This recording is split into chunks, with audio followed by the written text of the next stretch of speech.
ఒక love story రా. Pablo నెరూడా గారి ఒక కవితకి ఇన్స్పైర్ అయ్యి ఈ కథ రాసినట్టు చెప్పారు.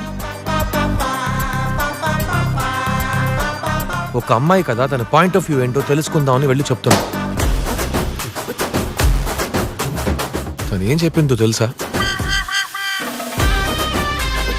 మిమ్మల్ని అవాయిడ్ చేయలేకపోతున్నాను, మీరంతా అన్యూజువల్గా ఉన్నారు. నైట్ షోకి నేను వెళ్ళిందే లేదు. నిద్ర వస్తే ఏం చేయమంటారు? నిద్రపో. మరి ఎందుకు నైట్ షోకి రావడం? ఢిల్లీలో నేను కాళ్ళు పట్టుకుంటాను, ఇక్కడ అందరూ నా కాళ్ళు పట్టుకుంటారు.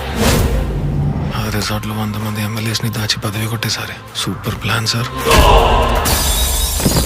నువ్వు డైరెక్టర్వే కదా కావాలి, ఎందుకు హీరోలా నడుచుకుంటున్నావు? కావాల్సిన కాన్ఫిగరేషన్తో అసెంబ్లీ చేసి తీసుకురావడానికి అమ్మాయిరా కొంచెం అటు ఇటుగానే ఉంటుంది.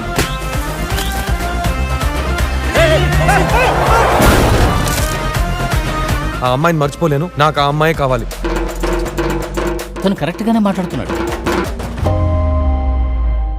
బెంగళూరుకు వచ్చి 1 వీకే అవుతోంది, అంతలోనే ఒక లవ్ ఫెయిల్యూర్ కూడా.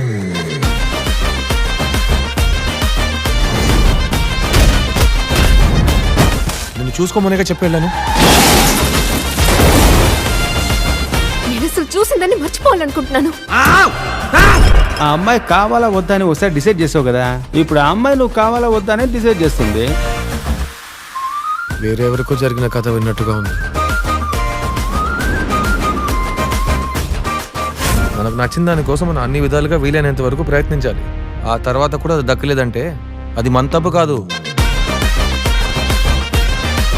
నాకు ఇంకో ఛాన్స్ ఇవ్వు. ఇది హారర్ సినిమా స్క్రిప్ట్ రా, నేను లవ్ స్టోరీ స్క్రిప్టేగా వెతకమన్నా. మన జీవితంలో 2 ఒకటే కదా మావా.